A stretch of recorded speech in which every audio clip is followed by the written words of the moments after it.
थांनाय 2006 मायथाइनिफ्राय दुलाराय बर' फरायसा आफादनि इनिशिएटिभआव मिशन क्वालिटी इडुकेशन गुन गोनां सोलोंथाइनि मावथांखि बेखौ जोङो कन्टिनिउआसलि बर' मिडियाम बा बर' बिजोङाव क्वालिटी इडुकेशन लाबोनायनि थांखिजों जिहेतु सरकारि स्कुल प्राइभेट स्कुल आरो भेन्सार स्कुल मोनथाम केटेगरिनि जोंनियाव स्कुल दङ आरो बर' मिडियामाव मोनसे कम्पिटिटिभ जि मोनसे ट्रेन्ड स्टुडेन्टफोरनि गेजेराव क्वालिटिनि जि मोनसे कम्पिटिशन आरो बेजों लोगोसे जोंनि जे सेन्ट्रेल आरो स्टेट सार्भिसफोर दङ medical engineering civil service banking railway आरो माहारिखौ गेरेमसा हारि दानायनि जि मोनसे बड'फानि जि मोनसे थांखि बे थांखिखौ नोजोर होनानै जोङो बे मिशनखौ लादों। बे मिशननि गेजेरजों बर' फरायसा फरायसुलिखौ गुन गोनां सोलोंथाइ होनायनि मोनसे थांखि आरो बे कम्पिटिटिभ माइन्डसेटखौ बांहोनो थाखाय स्टुडेन्टफोरनि गेजेराव मटिभेशन लाबोनो थाखाय आरो बिथांमोना जाहाथे एनकारेजमेन्ट मोनो बे मोनसे थांखियाव कमल कुमार ब्रह्म जाय जोंनि सासे गेदेमा शिक्षाबिद जाय सासे लिरगिरि थुनलाइगिरि आरो बे महान सुबुंनि मुङाव बे बान्थाखौ बावदों। देग्लाय बोसोराव 2025नि 19थि कमल कुमार ब्रह्म देरहासार बान्थाखौ गरेस्वरनि बे बिष्णु राभा भवनाव जोङो दिनै बावबाय आरो 93 पइन्ट सामथिं नयन कुमार बर'आ तामुलपुर UN एकाडेमिनिफ्राय गिबि मासि आवग्रिनो हादों आरो गुबुन गुबुन जिल्लानि फरायसा फरायसुलिया बे मासिखौ आवग्रिनो हादों। दा नायदों जोङो जे देग्लाय बोसोराव मेट्रिकनि रिजाल्टआ आसाम नाङैनो सिगांनि रुजुनायाव एसे पार्सेन्टेजआ 5% ल' जादों। गुबुन फारसेथिं गुनु उत्सबनि रिजाल्टआबो बिटिआर ओनसोलाव माखासे जिल्लायाव मोजां नङा। गासै बिथिंखौ नोजोर बोनानै दुलाराय बर' फरायसा आफादा कमल कुमार ब्रह्म देरहासार बान्था बे होनाया बे सोलिबाय थागोन किन्तु समाजाव हारियाव फरायसा फरायसुलिफोरखौ आरोबाव बांसिन गुन गोनां लाबोनो थाखाय गियान आरजिनो थाखाय बिथांमोननि जिउआव देरहासार जानाय सासे सुबुं सम्पद सासे मोजां आखल गोनां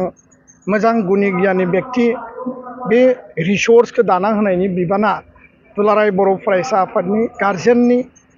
आरो फोरोंगिरिनि आरो एन्टायार एनभाइरनमेन्टखौ जोङो बिल्डआप खालामनांगोन। दा बेखायनो जोङो दिनै आरोबाव थांखि लादों जे दुलाराय बर' फरायसा आफादा गुन गोनां सोलोंथाइनि मावथांखिखौ मैखोमनिफ्राय मैखोमसिन आरो जोङो बांसिन हाबा मावगोन जाहाथे इयुनाव बांसिन जोंनि जि मोनसे क्वालिटी मिशननि जि अबजेक्टिभ बेयो जाफुंसार महर मोनो। NEP खान्थिया बुंदों जे बर'ल'सो दिनै नैबे बिटिआर ओनसोलावसो बर' रावखौ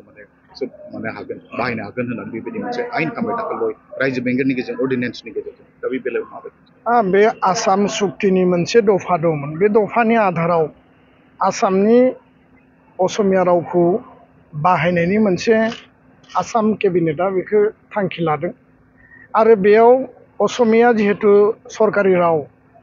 आरो बर'आ लोगो सरकारि राव दा आसामनि एन्टायार जायगायाव असमिया राव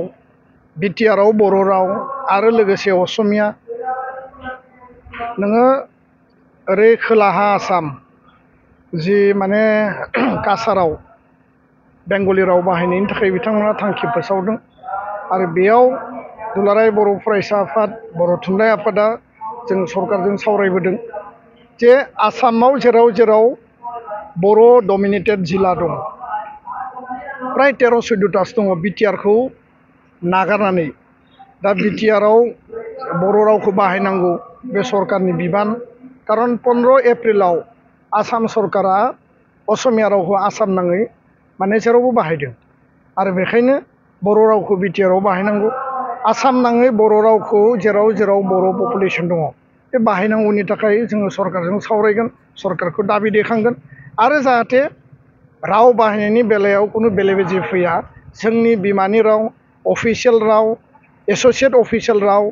आरो 8th सिड्युलाव थिसनजानाय बर' रावनि जि मर्यादा बे मर्यादाया जाहाथे स्टेटास क' जायो बेखौनो लानानै जों हाबा मावगोन दिनै जों नुबाय माने आसाम सरकारा खिन्थु एपइन्टमेन्ट होगासिनो फोरोंगिरिफोर एपइन्टमेन्ट होगासिनो दं नाथाय बर' मिडियामाव बर' बिजोंनि माने मानसिफोरा फोरोंगिरि ना जेराव भेकेन्सि दङ बेयाव आसाम सरकारा होनो बाध्य बबेबा लेभेलाव अफिसारफ्रा बिनि तथ्य डाटाखौ सम मथे हरा खिन्थु सरकारा बुंदों जे भेकेन्सिनि एगेन्स्टआव बर' मिडियामनि एपइन्टमेन्ट होनाय टिचारनि जि रिक्रुइटमेन्ट बे जागोन आरो बेबायदिनो खालामनायनि थांखि बिथांमोना लादों होननानै जोंनो फोरमायदों दा बेखौ लानानै जों नायदों जे माब्लाबा नांगौबायदि टेट क्वालिफाइडनि जि मोनसे जि परिबेस बेखौ मोनबोआखै आरो दा बर' केन्डिडेट बर' मिडियामजों बा बर' स्टुडेन्टआ टेट पास जानाया गोबां दंसै बेखायनो टाइम बाउन्ड टिचार एपइन्टमेन्टखौ खालामनांगौ आरो बेयाव अफिसार लेभेलाव जिखिनि स्कुल आरो जिखिनि दङ जोंहा पस्ट भेकेन्सिखौ माने डाटाखौ डिटेलै हरनांगौ बेखिनि बाथ्रायासो